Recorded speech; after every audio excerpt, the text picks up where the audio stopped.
the most tremendous new musical experience you can have.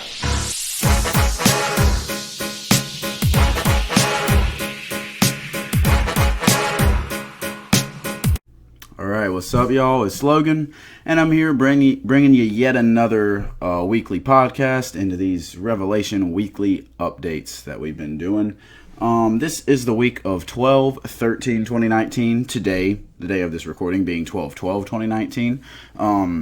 I'll be talking about the same general topics as usual. Be talking about what I've been listening to, what I will be listening to this coming week, what'll be releasing tomorrow that I'll be listening to.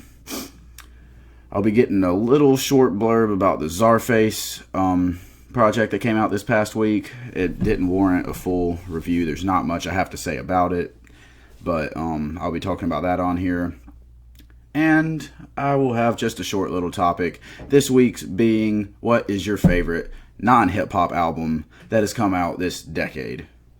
As we're getting closer to the end of the decade, the end of the year and the end of the decade, I obviously will have my top 10 list for this year, and I plan on doing probably a top 25. I do have a top 100 list for the decade, but I'll probably only give y'all the top 25. I don't plan on sitting here for an entire hour doing a top 100. So, with that being said, what have I been listening to this past week? Obviously, the Czarface project. I checked that out. I tried to listen to a couple other ones. None really stuck with me to say yeah, I want to get a review out or even talk about them in a weekly update, but I tried to check out the other newer projects such as the Roddy Ricch project. Nothing bad there, but nothing worth talking about either, in my opinion. So I could just continue listening through my top 50. I'm actually listening to my number 11 album right now. I'm not going to tell y'all what it is, but I'm almost done with listening to my top 50, getting into my top 10 coming up here. So yeah, that's exciting, and y'all will be getting that soon. But I've been studying for finals and listening to music. I've listened to probably 5 to 10 albums a day. Not crazy numbers, pretty average numbers for myself, but still. Moving on from that, what's coming out this week? It's the end of the year, so not much is coming out. Really, not much is coming out the rest of the year, but we do have one that I wasn't 100% sure would be coming out this year, but I really hoped it would. And this will probably, if it doesn't disappoint, it'll probably find its way into my top 10, because I know for a fact they found their way into my top 10 last year. That would be City Morgue's follow-up album to their one last year, City Morgue Volume 2. And man, I cannot wait for this project. They found a perfect way to infuse a little bit of metal into this punk rap form that they have going. Not quite as hardcore as, say, Suicide Boys were with their most previous project.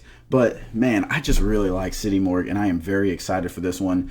And I really hope that it does actually drop. I don't know them to be the type of people to pull a Kanye and wait an entire year after their release date. But I'm always just careful about that.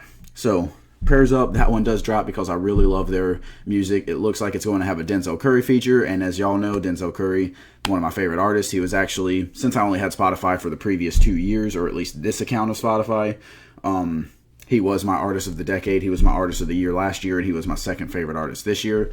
So I'm very excited for that feature. But I'm just very excited to see what Zillakami and Sosamula have for us in this joint project. Again, obviously, their group being one of my favorite up-and-coming groups. So, very excited for that. Now, moving on to this Czarface project. Like I said, there's not really much to say about it. As you all know, I really enjoyed their release, Every Hero Needs a Villain, back a couple years ago. It was either 2015 or 2016. That's actually where I discovered Czarface. And I did enjoy this year, Czarface meets Ghostface. Last year, Czarface meets Metalface wasn't quite as good, but still pretty good. Just a little slower. And yes, that is MF Doom style, and I do like MF Doom. It just really didn't grab me, and neither did the Ghostface one, but it was a little bit better. This one, again, generally pretty formulaic for a Czarface project. They did try to bring a little bit of a different style in their sound beat-wise. The lyricism still all there, just like you would expect from someone who was a member of Wu-Tang. But yeah, overall, I mean, pretty much the same stuff. They try a little bit something different with the sound. it doesn't do enough to change it up for me, and at the same time, like, the old sound is honestly a little better. But, I mean, props to them for trying something different. It's just, they are definitely staying within that pocket of what they know Czarface to be at the same time. And, I mean, overall, solid project. Definitely 7.5 out of 10. Like, check it out. You know, if you're really tired of that formula and you really don't care for, maybe a 6.5. But, I mean, check it out. It's a fun listen. It's a short listen. It's like 30 to 40 minutes long. It's only 12 tracks long, I believe. So, I mean, not nothing too crazy to get through. And like I said, good lyricism. If that's what you go in expecting, you should enjoy it. But overall, I mean, it's nothing new. You know, it's like I said, it's what you expect from Czarface at this point. They are very formulaic. Definitely comic book references, a little bit of storytelling. Overall, solid project. Just nothing new from them.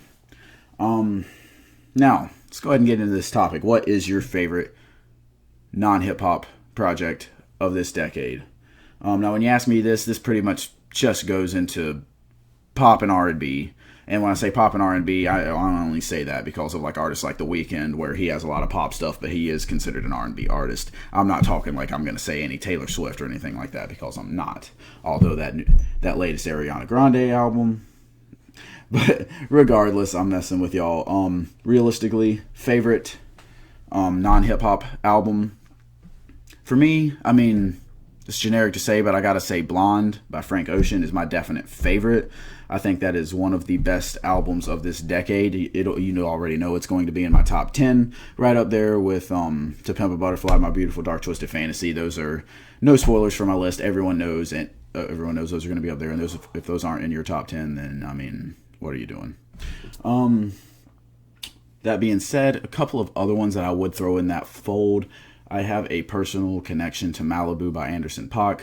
I remember my freshman year, he released that album. My freshman year of college, he released that album. And I tried to listen to it, and I didn't get into it, and I kept trying. And finally one day, I just decided, you know what? I'm going to try this album again. Listened to it all the way through, fell absolutely in love with it, and I think I listened to it to start my day. Every single day for the rest of that semester, my first semester of college, every single day. I love that album. It has sounds that you can go to sleep to in a good way, just calming. He has everything that you could want on an album on there. I love that project.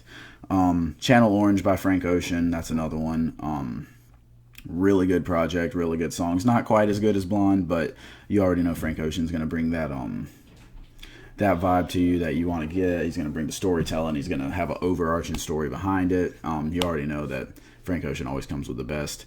And then my last one that I'm going to mention, I don't really know that this is my fourth favorite one, but I am going to mention this one just because I fell in love with it a lot whenever it first came out, and I still revisit it here and there. Process by Sampha. I just feel like Sampha has a very unique sound to him, and this solo project by him was amazing. I love the storytelling on the song. I can't remember off the top of my name exactly what the name of it was, but it was something like My Mother's Piano.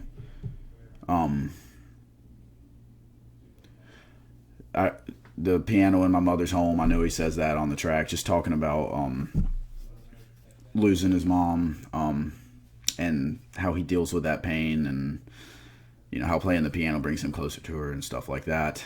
So, I mean, good storytelling on there. Very great vocals. Very emotion-provoking. Great project overall. And like I said, these are just some of my favorite non-hip-hop albums. I just really like getting into that more R&B, more in-your-feels type stuff if I'm not going to be listening to hip-hop. And I think these are some of the best that encapsulate that. Yes, Malibu might not be so much in-your-feels, but just the vibe of it altogether really just makes it near perfection. I love that project.